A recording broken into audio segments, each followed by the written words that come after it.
Nah, saudara, bagaimana dengan pembahasan demi pembahasan kita tentang filsafat dekonstruksi oleh Derrida dalam konten kesayangan kita, Yonatan Raharjo, dengan semboyan Ayo Bedah Buku.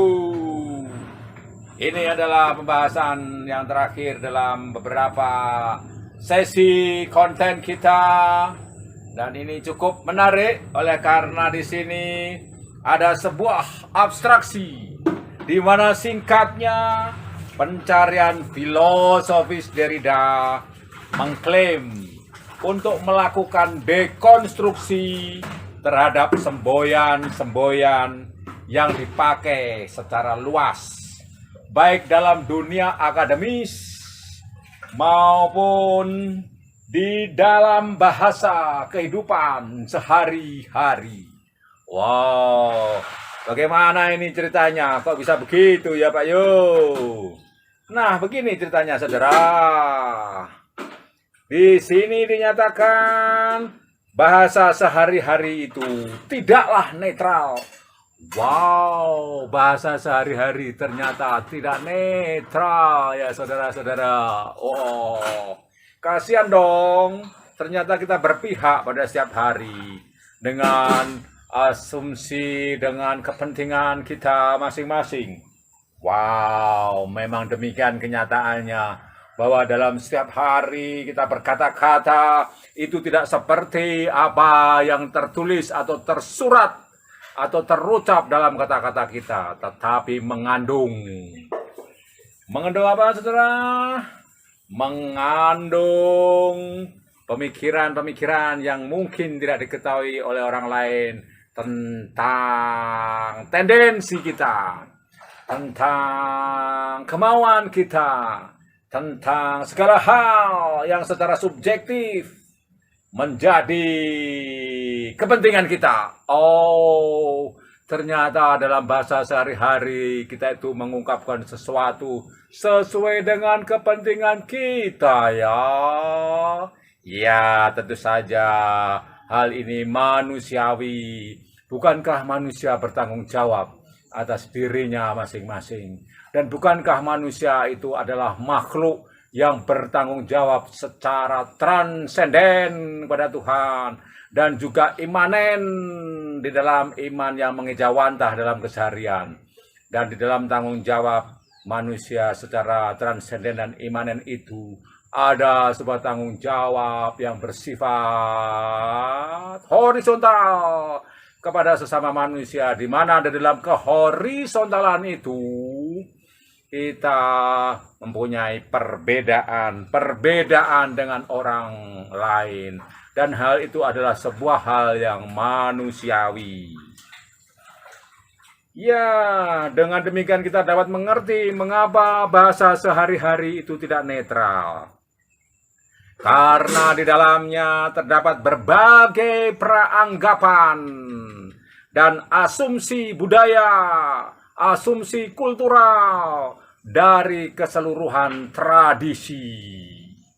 Dan pada saat yang sama, penataan ulang secara kritis pada landasan filosofis dari tradisi ini mungkin secara tidak terduga menghasilkan suatu penekanan baru terhadap otonomi individu, di mana setiap individu mempunyai otonomi di dalam pemikirannya, dalam ucapannya, dalam tindakannya, dan kreativitas masing-masing, baik itu pembaca, baik itu peneliti, baik itu filsuf, maupun siapa saja yang beridentitas sebagai manusia.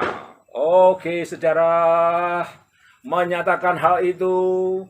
Sejarah sudah membuktikan secara lama dalam manusia adalah makhluk individu sekaligus makhluk sosial, di mana semuanya mempunyai konsekuensi sendiri-sendiri. Mungkin unsur yang bersifat anti populis, tetapi juga anti-Platonis. Ya, tetapi juga anti-Platonis dalam gramatologi. Ya, ini adalah sumbangan Derrida yang paling penting untuk pemikiran zaman sesudah Perang Dunia Kedua. Jadi anti-populis itu tidak populer, tidak populis, tidak umum, tidak untuk kepentingan orang banyak, ya lebih menekankan pada individu-individu, ya dia tidak membutuhkan popularitas, dia tidak membutuhkan diterima oleh orang banyak, dan juga anti-Platonis, jadi tidak sekedar ide-ide semata, tetapi juga forma, bentuk-bentuk yang mengejawantah dalam praktis sehari-hari, bukan hanya ide-ide, idea yang menjadi konsep dasar dari filsafat Platonis.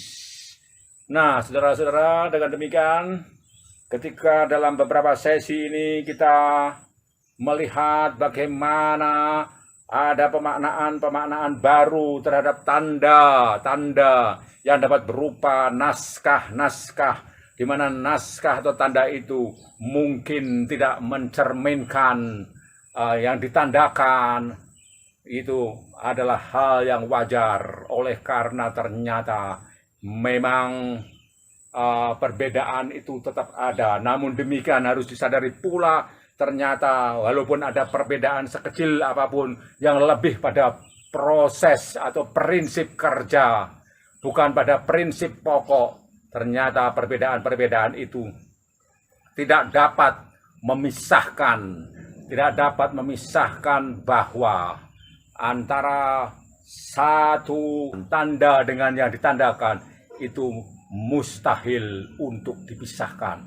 Jadi tidak mungkin memisahkan antara tanda dengan yang ditandakan, dan itu berarti ada subjektivitas, kreativitas, otonomi individu-individu untuk dapat menghubungkan antara tanda atau naskah dengan pemaknaannya atau petandanya, antara penanda dengan petandanya, itu memang tidak bisa dipisahkan secara puitis dan secara alegoris dengan permainan kata-kata. Tetapi bagaimanapun juga meski tidak dapat dipisahkan, hal ini berarti juga tetap ada persamaan-persamaan, dan persamaan-persamaan itu bukanlah pada hal yang bersifat prinsip kerja semata, terutama persamaan pada hal yang utama. Jadi dari hal yang utama atau prinsip pokok itu tetap ada perbedaan-perbedaan kecil,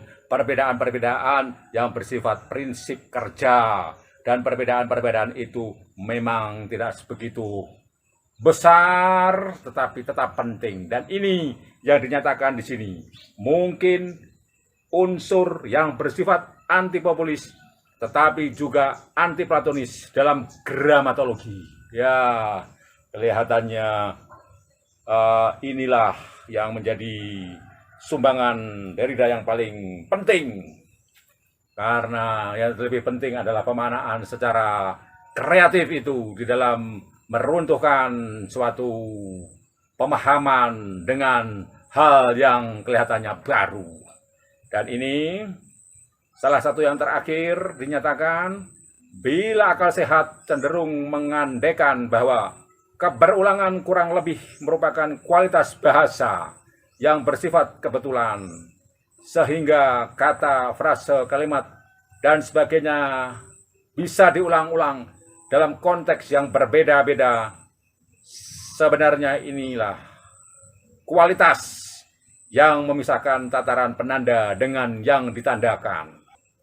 Jika makna itu terkait dengan konteks, maka dalam kaitannya dengan struktur bahasa, tidak akan ada konteks yang tepat untuk membuktikan bukti pada makna akhir.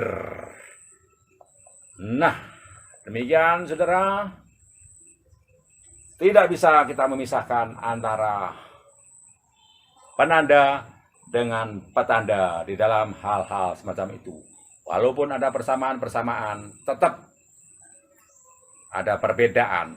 Namun semuanya itu tidak sederhana seperti yang kita lihat, yang kita harapkan sesuai dengan tradisi klasik pemikiran Barat, tetapi semuanya dapat dipikirkan lebih jauh.